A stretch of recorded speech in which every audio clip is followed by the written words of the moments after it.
You know what? Today I had a really, really good experience with the kids. Before I got here, I was expecting greatness anyway, and then to be here around the kids, interacting with them, it just really takes me back to where I once was. You know, I'm not as old as I may appear to be based off my conversation, and so it just really took me back to where I once was. And so being here with the kids, it made me realize that, you know, when I was growing up, I didn't have what they have here today. And so I'm so honored to be a part of it, because I feel as if they could take the information that I was able to give to them and allow that to be a part of their platform for their future. And so I think it's really important. I love what you guys are doing. I think it's an awesome event. I do a lot of speaking engagements for my business. This is actually my first time speaking to a diverse group of teens. Normally I do things for just young girls. And so today to be with the young men and the young women, again, was a pleasure. Don't quite know exactly how it transpired. All I know is that I got an email, and my assistant set everything up, and I'm here today, and I'm honored to be here. Had a great experience. Organic Gold is my #1 priority. It is an opportunity to help people really experience true health and wealth at the same time. Our company, we're actually the first company to bring healthier coffee, teas, and hot chocolate to North America. And so our CEO and founder, Mr. Bernie Chua, he does a 50-50 split. And so, you know, money is always a major concern for most people. And so to be able to share the word of good health and to get paid for it at the same time is amazing. So you're talking about putting yourself in a position to experience, you know, again, health and wealth at the same time. And so I just absolutely love what I do, and I absolutely love helping people with my products as well. In a tough situation, so she began dibbling and dabbling in popular strip clubs in Miami, Florida.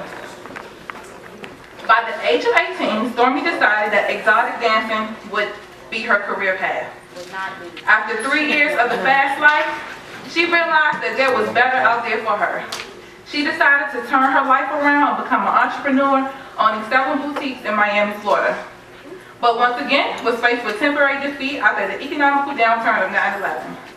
She later moved to Atlanta, Georgia with $135 worth of change to her name and a big dream.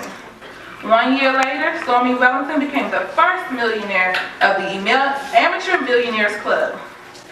Within 2 years, she was able to earn an impressive $2 million with no experience in the industry of networking, just for her young street smart persona.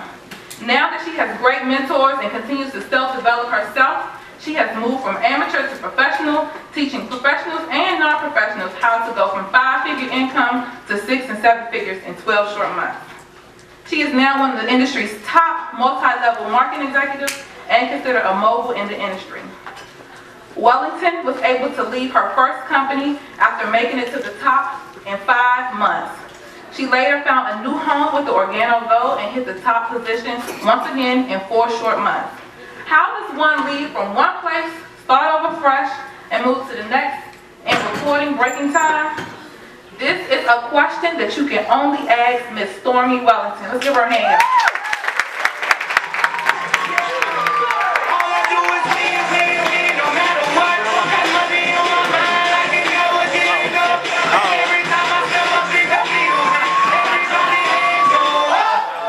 And they stay there, and they stay there, and they stay there. Cause all I do is win. Okay, let me just tell y'all something. This song is real powerful. This is not just the beat. It's not all that stuff, guys. The song says, what does the song say? Win, no matter what. Got money on my mind, I ain't never giving up, what?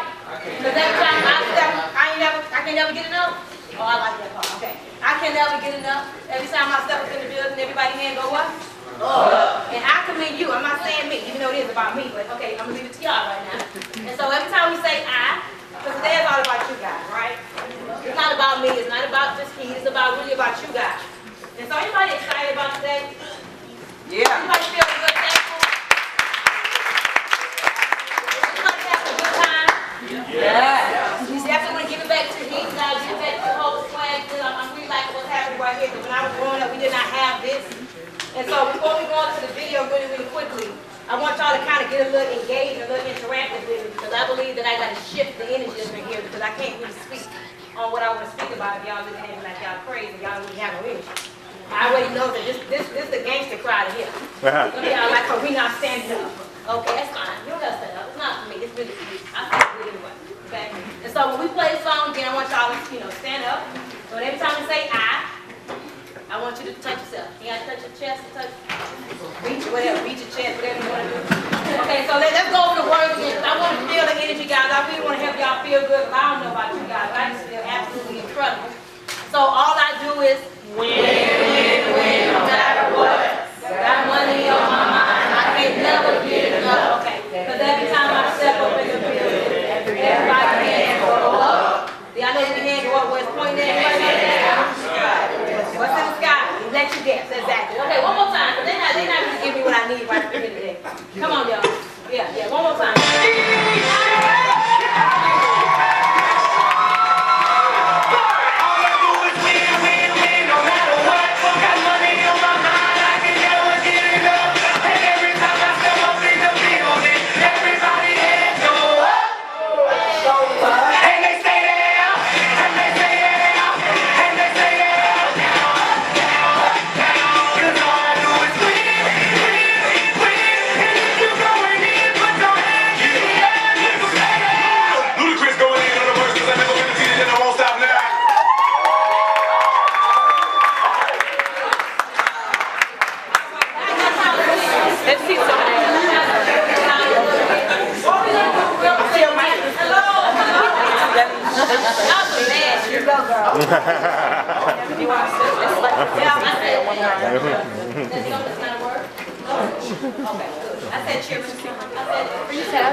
What we're going to do real quick, guys, I want to play a real quick video if you guys don't mind. I think it's really important that you all know a little bit about me. I do know a little bit about you guys, but I think it's really important that you all understand why I'm here today. I'm not a motivational speaker. I'm not. I'm just someone that really speaks to the heart about my own life experiences. I quite a bit relate to you all a lot more than you expect or you really think. I'm almost 32 years old. I'm not really like real old. Put that back as 23. So we're kind of on the same page. And so we're gonna play a quick video that kind of happened by mistake and ended up being kind of like my little trademark that really lets you know a little bit about Stormy Wellington. So, real quick, Camille, you guys can pay attention to the video really quickly so you understand the method to my madness, little madness. Okay.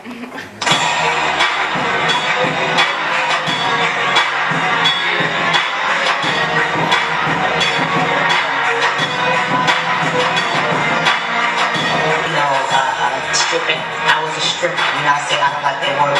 That's what I was. I had to do what I had to do. And yes, it's true. You're not going to see this on the Amateur Millionaires Club. I mean, you may not never even get this again. But at the age of 18, I became a stripper. I used to work at Rolex. Y'all heard of the thing Rolex? I used to work at the Rolex, and it was just mainly to be able to provide for my son at the time. He was about 3 years old when I first started. Was I excited about it? Was that something I went to school and said, hey, I'm going to be a stripper when I graduate? No. My mom was always gone on the road, hustling. And at the age of 15, I had my first child. So I found myself, being a woman of my household, coming home sometimes with water being off at 15 years old.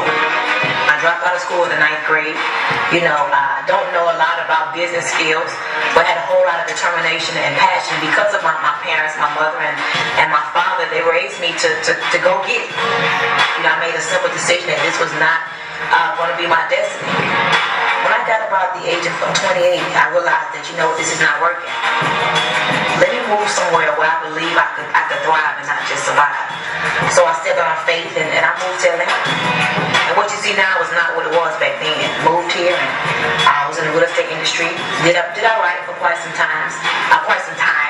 And then the market crashed. And when the market crashed, guess what? My income went away. So here I am again with a 9th grade education, going to get a job. My car got repossessed. My home was, days away from foreclosure. I remember praying and laying in my bed crying, saying, Lord, where's me and my child gonna go? God has a way of showing up, right in the nick of time. That's when network marketing came my way. I often crank up this Porsche and crank up my Benz and crank up my Range Rover.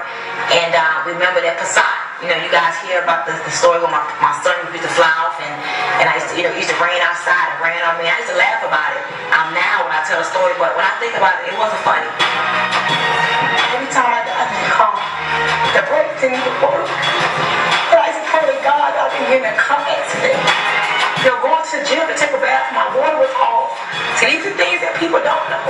But every time I think about it, that's why I continue to press. I don't care what people say, what people think. I made a decision to change my family's life. I thank God that no matter what came my way, I continue to press forward. This is a very pivotal year for me. My mother passed on August the 26th, my everything. I was right there when my mother passed. I'm thinking my mom was going to have I'm thinking she's having an anxiety attack. And I'm sitting there watching my mother die. She died right there all on my hands. So when I think about these things, people often see me, but they don't see the real me. And of course, I'm thankful to God for everything, because again, I believe you go through what you go through. But I really wanted to just share with you guys, where I come from. I'm not looking for a pity party. I just really want everyone that's watching this video that's going through something to know that it's going to be okay. Only person that's going to change, the direction of your life is you.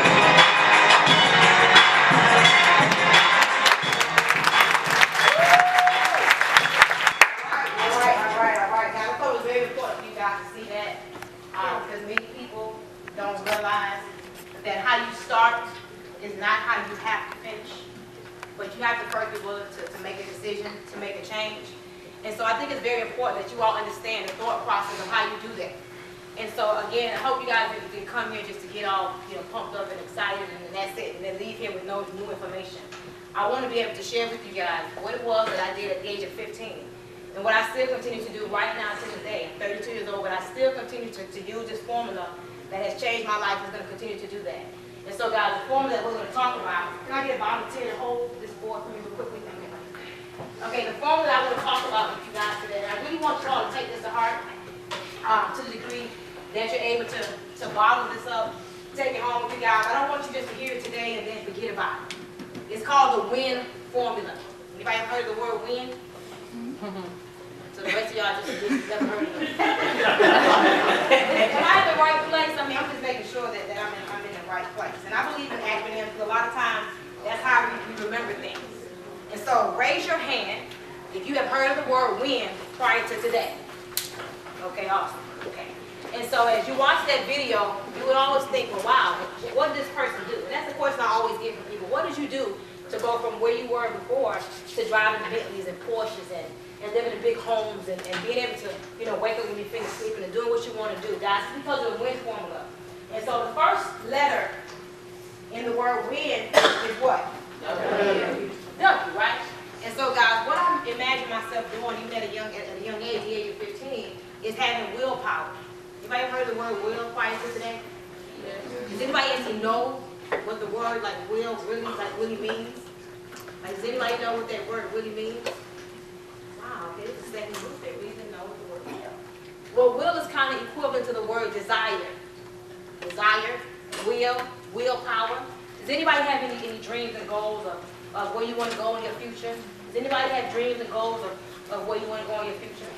And so, guys, what I want to encourage you all to do right now today in this room is to have a will. Will means you're willing to do whatever it takes to get to that next level. Will means you're going to have a desire. Will and desire is one and the same. And so, do you have anybody that has a desire to be a teacher? For two students with authentic greatness, I present to you Greg Street.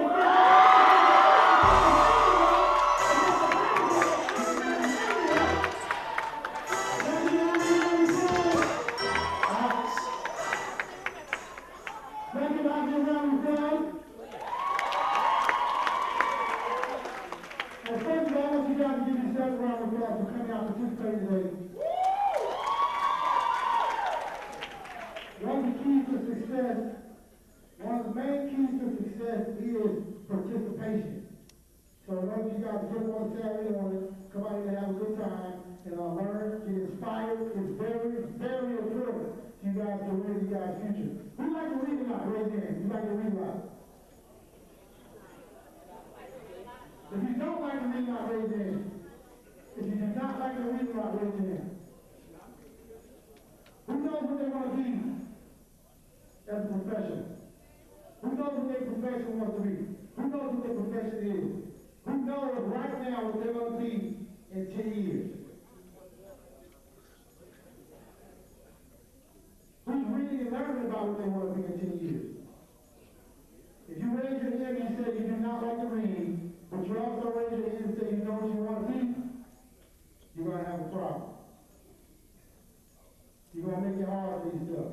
If you know what you want to be, if you know what you aspire to be, if you know what you love to do, if you know what you have a passion to do, you must start reading about it. You must start learning everything there is that you can possibly know.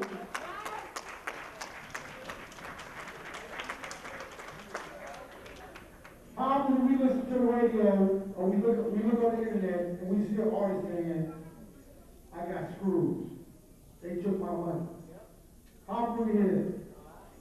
Raise your hand if you hear artists, you hear people in the entertainment industry say, they took my money, I got ripped off, I got screwed. We hear that all the time, right? And then what do? We go out and repeat it. We go out and talk about it. We make news out of it. We make gossip out of it. We laugh at the person. We feel sorry for the person. But guess what happened?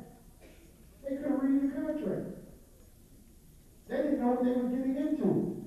They just wanted to be on stage. They just wanted to be on TV. They just wanted to be famous. I don't care if you want to be a garbage man, if you want to be a football player, if you want to be a rapper, if you want to be a doctor, if you want to be a nurse, if you want to be a school teacher, if you want to be a police officer, whatever you want to do, you must start reading about it right now. Some of your teachers in here changed majors when they were in college. Some of you guys have big brothers and big sisters who changed majors when they were in college. You know how they changed majors? A lot of them were told that they were going to be something that they never read about until they got to college. They had no knowledge of it. Oh, I want to be a doctor. I want to be a doctor. The time you saw some blood, you start throwing up. You should have done that a long time ago. So you must start reading about things that you have a passion for. Who knows what happens when you read about things that you have a passion for and things that you love and it turns into a career? Who knows what happens? So you're already passionate about it, that's what you already like to do. Who knows what happens when you start reading about something that you're passionate about, something that you love to do, and it becomes a career? Who knows what happens? A teacher, anybody. Police officer, anybody. Anybody can. You learn more about it, but when something that you love to do, that you have a passion for, that you read about, you learn about, you know everything about, you never have a job. You never have a job because you're doing what you love to do. The paycheck just comes. You do what you do 24 hours a day. When you work at McDonald's, you cook burgers, you do fries, you clean up, you come in, you punch the clock, you do the job. When you leave the job, it has nothing to do with what you do for the rest of the day. Who wants to have a job? Who wants to have a career? Who wants to have a job? Who wants to have a career? Who wants to have a job? Who wants to have a career? If I get the rest of y'all, I don't want to do that. You know why TV out there. Until cable goes off, you can't pay the cable bill. You get put out. Listen. I started a program a couple of years ago called We Need to Read. One of the reasons why I started the program, probably 4 or 5 years ago in the media, they were bashing our students in our community. They were bashing our schools.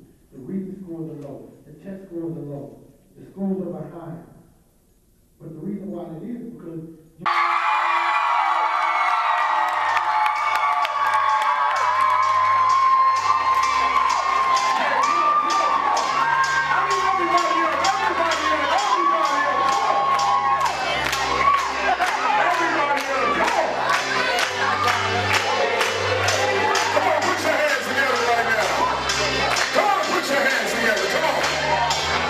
I need everybody on your feet right now. I need everybody up.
17?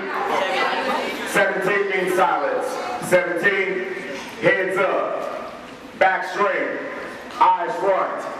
Heads up, back straight, eyes front. Repeat after me. Heads up, hands up, braids up.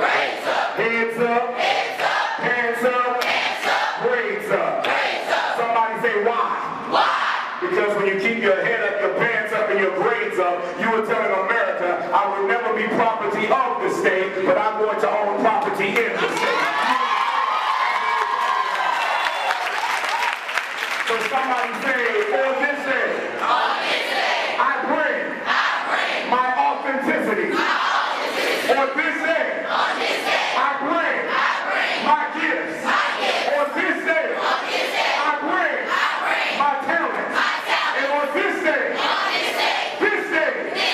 I will not leave without learning, leading, loving, laughing, and lifting. Give yourselves a hand. Yeah. Now, first of all, I gotta tell you this because I got about, do me a favor, y'all. Go ahead and turn that off. Let me get that light off for me right quick. Listen, a little while. I promise you 3 things today. 3 things I promise you. Number 1, I will give you value. Number 2, I won't be boring. And come on! I think I'm being me. Larry Hoover. Got the flag. Hallelujah. One nation. Under God. I got the heat and the swag and I'm going hard. I think I'm being me. Larry Hoover. Hallelujah. One nation. Under God. I got the swag and you know that I'm going hard. Sit down, young people. Sit down. Sit down. Sit down.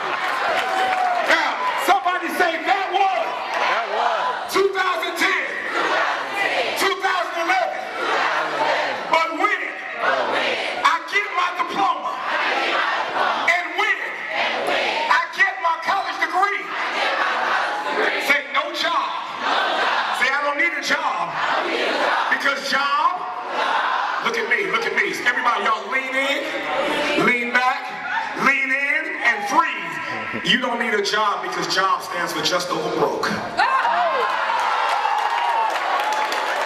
You don't need a job because job stands for jumping out of bed. See, at the Courtyard Marriott, they don't have jobs, they have careers. Everybody on the stage, we don't have jobs, we have careers. And when you get your education, this is what you're going to be doing.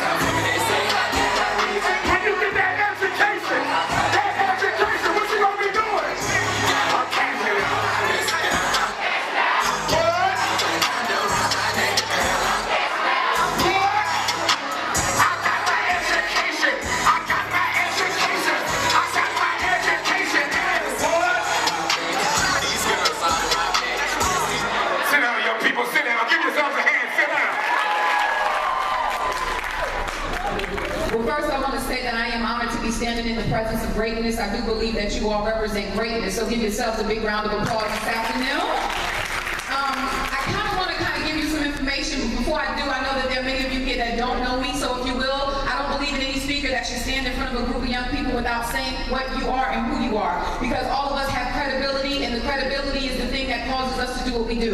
I'm from Patterson, New Jersey. How many of y'all seen the movie Lean On Me? That was my school. Joe Clark was my principal, and that's where I attended. Many people know the story, but they don't understand that in order for us to get through life, pretty much, we went through a lot as students. I didn't grow up with my dad. As a matter of fact, I didn't even know his name until I turned 17 years old. I lived in a house with my mom, and she dropped out of the 7th grade to have me. She got pregnant with me at 13. She had me at 14. By 15, she had 2 babies. By 18, she had 3. And when I grew up, pretty much living in the house with my stepfather, who was addicted to crack cocaine, and he shot dope in his arms. He shot dope with needles in his arms. So my house was the trap house. My house was the house where everybody came to get high and everybody Everybody came to steal stuff on Christmas so they can sell it. They sold food stamps, food, everything, you name it, they did it. My stepfather was an addict, and because of his addiction, he did things to me that he should have never done. He started physically abusing me from the age of 3 all the way up until 13 years old. By the age of 13, I had ran away from home and became homeless as a result of the abuse because I couldn't take it anymore. I'm here this afternoon because I don't want to play with you because your time is very valuable. But what I want to say to you is simple. Some of you know exactly what I'm talking about. I don't know if you can identify with what I'm saying. I don't know if you've ever lived through it. I don't know if you know somebody that's going through it, but let me just say this. If you are sitting in this room right now and everything that you feel like you're going through as a young person, you have to understand that your pain is the thing sometimes that solidifies your purpose. Your pain eventually will give you power if you don't let it break you. And what happened to me as a young girl, 13 and 14 years old, I didn't realize how pain can become power. And you know, you hear people saying all this purpose stuff and you hear them saying greatness. And sometimes when you're in the thick of it, let's just be real. You don't feel like you have any power and you don't feel like you even know your purpose. I was the little girl wanting to die. I was the little girl wanting to commit suicide. I was the little girl going to school every single day with an angry attitude with people because I had anger. I was looking for love in all the wrong people. I was the little girl waiting for my dad to come rescue me like a knight in shining armor and he never showed up. I was the little girl that wondered why my dad left my mom and left her to raise us because she was the one. Me personally, I blamed her for what her boyfriend did. I was the little girl angry at my mom because I felt like she loved my stepfather more than she loved her own daughter. I was the little girl that wished every single night that I didn't wake up the next morning because I didn't want to face what was going on. Are y'all all right so far? Yes. So 13, I was on the streets doing things I had absolutely no business doing. I came in contact with young men and I became very promiscuous. And not very promiscuous, any level of promiscuity, having sex is promiscuity. It is what it is. That's why if you're a young person in this room, I don't want you to buy into the false fallacy that you can't wait until you're married. Yes, you can. It's all about having self-control and self-restraint. I don't think we wake up in the morning saying we want to have sex. What happens is most of us are emotionally distraught. We are looking for love in all the wrong people. So we wind up in situations that we have no business in because we think when we give ourselves to people, what happens is that person is going to love you. Can I tell you something? If you're depressed and if you are stressed out, the last thing that you want to do if you're 13, 14, and 15 years old is be in a deep relationship with somebody. First of all, we ain't got no business in a deep relationship at 13 and 14 years old. You can clap right there. So I remember 13, I started becoming sexually active at 13, and it's not because I wanted to have sex, it was because I wanted somebody to love me. And I'm giving you a little bit more, so if you heard me last time, you'll hear things this time that you didn't hear. At 14, I ended up getting pregnant. People told me all the time I was going to be just like my mom. They said, you're going to be just like your mother. They told me to my face, you're going to be dead or in jail or you're going to die of HIV. They told me AIDS. They told me to my face. But the problem was this, sir. Out of all the people that told me what I was not going to be, and out of all the people that told me what I was not going to become, not one of those individuals ever saw greatness or purpose or potential inside of me. See, what happens is, sometimes people in your space, you have to be careful of who you let in your space. We're here today, and we're not here because, somebody forced us to be here. Everybody came here because they have something to give you. I don't want you to go back to school surrounding yourself with individuals who cannot identify your purpose and cannot appreciate your purpose. Because what happens is we surround ourselves with individuals who really don't know who we are. They get in our space and sometimes you want them to be in your space. But those are the same ones, if you're not careful, you'll be looking for affirmation from them. You'll be looking for them to want you to be something else than other than who you are, like Keith said. And all of a sudden you'll find yourself trapped, going through an identity crisis like I was. 14, identity crisis and pregnant. I was the cool, popular girl. And not because I was doing all the right things, but because I was doing all the wrong things. I was really good at doing all the wrong things. I started smoking and drinking and I became an alcoholic, functioning alcoholic. 13, 14, 15, drinking bottles of vodka, taking it to the head. And what people used to make me think was, when I used to see them drunk, they used to make me think that if they were drinking and if they got drunk, that they were, having a good time. Can I tell you something? If you got problems and you have issues, the last thing that you need to do is drink, because when you get sober, the same problem's gonna be there and they're gonna be magnified and even worse. We gotta learn how to deal with our issues before our issues begin to deal with us, and I never knew how to do that. I started embracing negativity because I felt like that was something that I saw every day in my life, and I felt like that was something I was supposed to do. Let me help you out, young people. Here's the deal. just because it's common doesn't mean it's right. And sometimes we see things so much, and we see people doing so many things, and we'll get caught up with this facade that everybody is doing it, and everybody is doing it, and all of this is going on, then maybe I'm supposed to be doing it too. And we become numb. We walk through life real numb. So when we see wrong choices, we go to the wrong choice, not because we really want to, but because everybody is doing it. It's common. And see, I thought that drinking was common. I thought that domestic violence was common. I thought that smoking weed was common. I thought that cursing out my mother was common. I thought that fighting with my son's father, fighting with every girl that was talking to my boyfriend was common, because I seen everybody doing that. I seen everybody in my neighborhood fighting, everybody drinking, everybody smoking, everybody with this angry exterior, having low self-esteem, issues, poverty. So I thought it was common, and I thought it was right. So when I say just because it's common doesn't mean it's right, you as a young person, keep it totally 100, and not the 100 that the basketball wives are telling us about, because they're bullies and they are really not reality. They're fake and phony, and you gotta understand that. But keeping it 100 is being able to identify that if it's wrong, and being able to walk away from something that's wrong and really appreciate the fact and respect the fact that if you're the only one that walks away from it, you did it. That wasn't me. I was the leader. I was the person that was leading everybody to make their choices because everybody followed me. I was a little girl with the biggest self-esteem issue in the world. I hated myself. I hated the way I looked. I hated my hair. I hated my skin complexion. I hated everything about me because no one ever made me feel like this shell of the person that I was in was beautiful. Every person in my life had done something negative to me except for my grandparents. They were the only ones who really, really appreciated me and loved me for me, regardless of what I had or what I didn't have. 14, I'm pregnant. And all of a sudden I end up in a hospital because of having a miscarriage. As a little girl, I didn't even understand what a miscarriage was. I just knew that they were telling me that I was pregnant no more. See, here's what happens. When we begin to engage in activity that's inappropriate, we start creating things in our lives that should not be there. And when we create those things in our lives, can I tell you, you see adults like this all the time. They have those shoulda, coulda, woulda stories, those things that they would have done if they didn't do this, or I could have did this if I didn't do that, or I should have did this if I didn't do that. And you cannot be that person.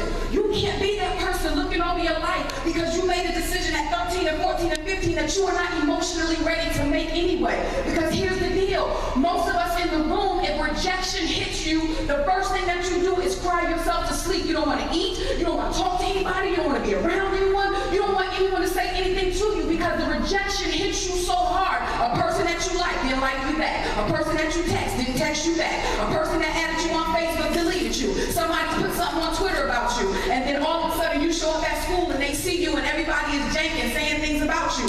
Rejection hurts. So at this level, you should put yourself in the line of fire to be in that situation because we're not supposed to be doing that anyway. Here I am pregnant now, I have anger issues. Let me talk to you. Let's be honest. How many of you can actually be honest with me and tell me sometimes you do have situations going on in your life where you lose control? Let's just be honest. Where your anger has gotten the best of you and you said some things and you couldn't take it back. Where you've done some things to people and you couldn't take it back. Absolutely. Put your hands down. How many of you know sometimes my mother used to say this, your mouth is going to get you in trouble? That was me. I used to make up curse words. Because I didn't feel like the cuss words were strong enough. So I would make stuff up. That's how angry I was. Let me tell you a little something about self-restraint. This conference is about keeping it 100. And the 100% that we're looking at is we're looking at positivity, 100% positivity. Not 100% when you see your friends and you approach them in school, I'm gonna just keep it 100, you know what I'm saying? Because I just been keeping it real. No.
lot of us. So $20 a week is over $1,000 a year.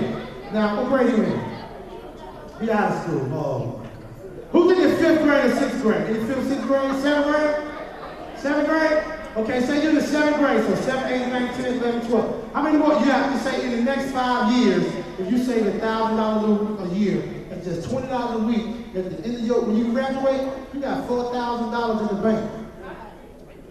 $4,000. So because he spent all his money on true religion, when he was in school,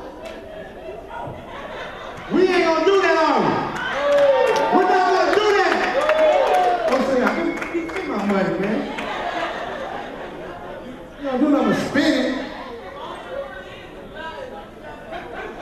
So along with reading, paying attention, having a good attitude, staying positive, making the right choices, we're gonna start saving some of our money, right? Y'all give us a round of applause. We're gonna start saving some money. Shout out to the GFL grounds. You already know we turned up right now, alright? Yeah, y'all get turned up every 24 from the time you wake up to the time you go to sleep, man. 365, I want you to rock out with me, alright? Okay. I live life like a dog every 24. Got your daughter ran, still pops at the door. Even though she petrified, still want more. Press young wild.